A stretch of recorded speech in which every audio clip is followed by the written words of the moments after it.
Halo semuanya, perkenalkan kami dari kelompok 5 yang beranggotakan Devan Fitrian Putra Sujana Yes, saya Heskiel Jackson. Saya Nuryaningsih Safitri akan menyampaikan tentang teori penawaran terhadap cabai. Baik, di sini saya akan menjelaskan tentang teori penawaran secara umum. Teori penawaran secara umum adalah suatu teori dalam ilmu ekonomi yang menjelaskan tentang hubungan antara harga suatu barang atau jasa dengan jumlah barang atau jasa yang bersedia ditawarkan oleh produsen atau penjual pada periode tertentu. Intinya, jika harga naik, maka jumlah barang yang ditawarkan produsen cenderung meningkat. Jika harga turun, maka jumlah barang yang ditawarkan cenderung berkurang. Hal ini terjadi karena produsen akan lebih terdorong memproduksi dan menjual barangnya ketika harga tinggi, atau mengambil keuntungan yang lebih besar. Sebaliknya, jika harga rendah, produsen enggan meningkatkan produksi. Dengan kata lain, teori penawaran menunjukkan adanya hubungan searah atau positif antara harga dan jumlah barang yang ditawarkan, selama faktor-faktor lain dianggap tetap atau ceteris paribus. Hukum penawaran. Hukum penawaran, apabila harga suatu barang atau jasa naik, maka jumlah yang ditawarkan oleh produsen cenderung meningkat. Sebaliknya, apabila harga turun, maka jumlah yang ditawarkan cenderung menurun.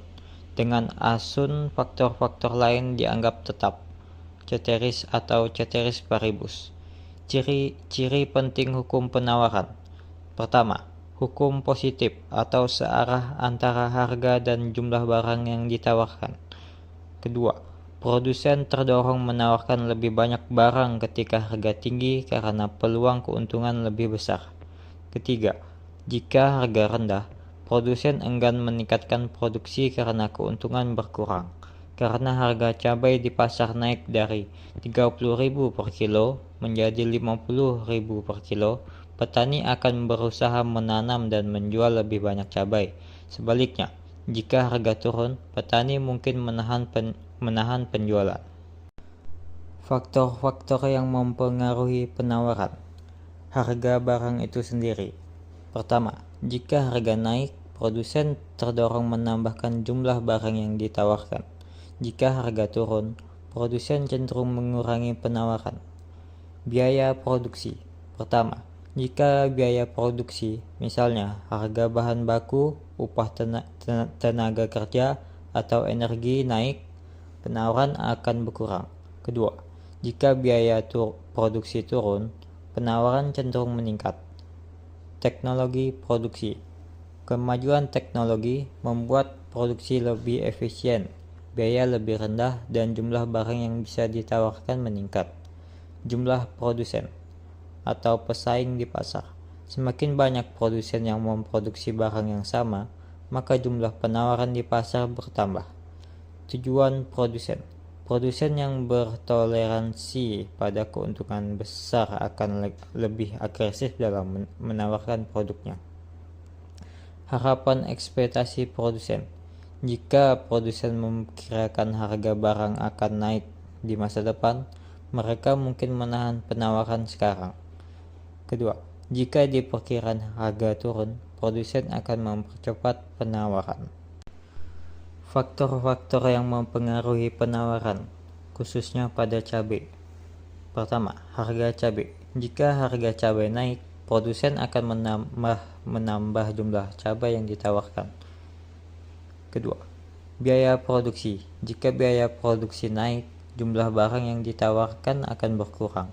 Ketiga, teknologi produksi. Kemajuan teknologi menghasilkan produksi cabai lebih efisien. Keempat, jumlah produsen. Semakin banyak produsen cabai, jumlah penawaran cabai di pasar bertambah. Kelima, kebijakan pemerintah. Pemberian subsidi atau pengurangan pajak dapat meningkatkan penawaran cabai. Baik, saya Heskiel Jackson. Di sini akan menjelaskan grafik kurva. Jadi, di sini ada kurva penawaran. Kurva penawaran itu adalah kurva yang menghubungkan titik potong antara harga barang atau sumbu Y ini ya, dan jumlah barang yang ditawarkan atau sumbu X. Nah, jadi itu kurva penawaran ini memiliki kemiringan atau gradien positif ya.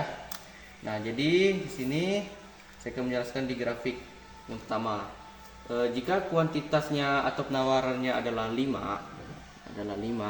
nah maka 5 ini menghasilkan A. Anggap aja A-nya itu titik A-nya di sini ya. Nah, jadi itu permintaan barang itu 5 kan. Nah, jadi menghasilkan titik A yaitu 1000. Itu juga jika permintaannya ditambah 5 lagi kan, ditambah 5 jadinya 10 kan. Nah, jadi dia tuh naik jadi 2000. Gitu juga seterusnya, jika barang ditambahkan lagi 5 kan jadi 15 dan menjadi 3000, dan begitu juga seterusnya. Jadi kurva juga memiliki shifting. Shifting itu apa? Shifting adalah pergeseran kurva. Nah, oke. Di sini ini kan pergeseran kurva kan yang saya sebutkan tadi. Pergeseran kurva itu dapat terjadi apabila kondisi tidak ceteris paribus. Nah, di sini saya akan menjelaskan grafik kurva penawaran. Nah, apabila penawaran naik, maka kurva bergeser ke arah kanan. Apabila penawaran turun, maka kurva bergeser ke arah kiri. Nah, jadi di sini ini contohnya ini 3, kuantitasnya adalah 3. Harga yang ditawarkan itu 300. Lalu 3 ditambah 3 kan? Ditambah 3 jadi 6. Nah, harganya berapa? Tetap 300. Nah, lalu 3 dikurang 2, kuantitasnya berapa? 1. Nah, harganya berapa? Tetap 300. Nah, di sini mengapa harganya tetap 300? Karena kita menganalisisnya dari supply, yaitu ini S1, dan S2. Nah, mengapa? Apabila penawaran naik, maka kurva bergeser ke kanan, yaitu S1. Apabila penawaran turun, maka kurva bergeser ke arah kiri, yaitu S2. Oke, setelah saya menjelaskan pergeseran kurva penawaran di grafik, di sini saya akan memberikan bentuk umum fungsi penawaran. Fungsi penawaran itu ada 2, fungsi barang dan fungsi harga. Nah, fungsi barang itu terdiri atas QS atau quantity of supply sama dengan AP tambah B. A itu adalah gradien, B itu adalah konstanta. Lalu ada fungsi harga, 1 per A Q tambah B per A, itu adalah fungsi harganya ini. Cara membentuk fungsi penawaran itu yaitu rumusnya ya adalah ini. P harga barang, Q jumlah barang. Oke, di sini ada contoh fungsi penawaran. Saat harga suatu barang yaitu Rp7.000, penawaran dilakukan sebesar 5.000 unit. Lalu saat harga barang itu Rp14.000, penawarannya itu naik menjadi 6.000 unit. Tentukan fungsi penawaran. Di sini saya akan menjawabnya. Kita menjawabnya sesuai rumus ya. Nah, jadi P1 itu adalah 7.000 per P2 ya. P2 kurang P1. P2 nya itu 14.000, P1 nya itu 7.000 kan tadi. Terus Q1 nya itu 5.000. Terus per Q2 yaitu 6.000, lalu Q1 nya 5.000. Nah, jadi tinggal kita sesuaikan dengan rumusnya cara mengerjakannya. Oke, jadi cara mengerjakannya ini kita sederhanakan ya, ini kita kalikan silang, jadi hasilnya itu 1000P minus 7 juta sama dengan 7.000 Q minus 35 juta. Lalu ini kita sederhanakan ya, cari 3. Jadi hasilnya adalah P minus 7Q sama dengan minus 28.000. Oke, kita kerjakannya ini, kita lihat berdasarkan fungsinya. Di sini kita tulis fungsi harganya PS ya. P itu adalah price, S itu adalah supply dengan 7Q ya. Jadi minus 28.000 ya.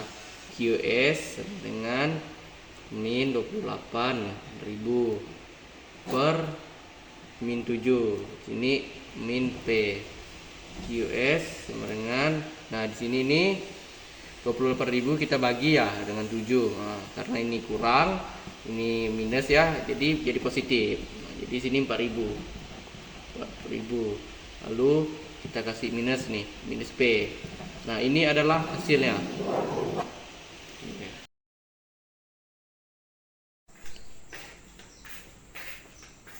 Sih bang, Mau beli apa bang? saya mau beli cabai bang. Beli berapa ons bang? Soon kayaknya ya bang. Soon berapa sekarang bang? Ons 5.000 bang. Murahnya bang. Ini sisa berapa on lagi nih bang? Bisa 2 ons bang semuanya. Udah bang, beli semua bang. Oke bang, saya siapin dulu ya. Oke bang, jadi berapa bang? 10.000 bang. Ini bang. Oke bang. Makasih ya bang. Ya.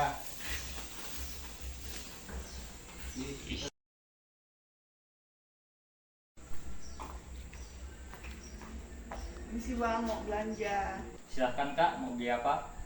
Mau beli cabai bang. Cabai 1 ons 10.000 kak. kok mahalnya bang?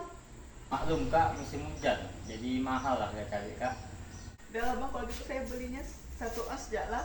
Oke lah kak, saya siapkan dulu ya. Ini kak. 10.000 kan bang? Ya, ya kak. Terima kasih bang ya. Ya kak.